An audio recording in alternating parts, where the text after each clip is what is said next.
Hello everyone, আজকে চলে এলাম কার্লি হেয়ার সম্বন্ধে আলোচনা করতে। কার্লি হেয়ার দেখতে অনেকটাই ফাঁপা এবং কোঁকড়ানো। এই হেয়ার যদি হেয়ার ফলও হয় তাতেও কিন্তু আমাদের হেয়ারটা অনেকটাই ফোলা থাকে, কিন্তু হেয়ারের বিভিন্ন সমস্যা থাকে, যেখানে হেয়ার ব্রেকেজ হয়, হেয়ার ফল প্রচুর পরিমাণে হয়, ড্যান্ড্রফ সমস্যাও থাকে। যারা এই প্রত্যেকটা সমস্যা থেকে বেরিয়ে আসতে চাইছো তাদের জন্য অরিফ্লেম কোম্পানি লঞ্চ করেছে এই মাসে নিউ ডুওলজি রেঞ্জের কার্লি হেয়ারের শ্যাম্পু এবং আছে সাথে conditioner. Ingredients with shea butter এবং আছে সাথে স্কোয়ালেন অয়েল। এই দুই ইনগ্রিডিয়েন্টস আমাদের হেয়ারের ময়েশ্চারাইজার লক রাখতে হেল্প করে এবং আমাদের হেয়ারটা বেশ বাউন্সি এবং নারিশ করতে হেল্প করে।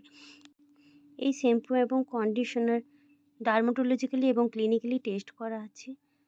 যারা চাইছো, যাদের কার্লি হেয়ারের সমস্যা আছে, সেই প্রত্যেকটা সমস্যা থেকে বেরিয়ে আসতে চাইছো, এই শ্যাম্পু এবং কন্ডিশনারটা এই অক্টোবর মাসের জন্য খুব সুন্দর অফার প্রাইজে আমরা পেয়ে যাচ্ছি, কেউ স্কিপ করো না।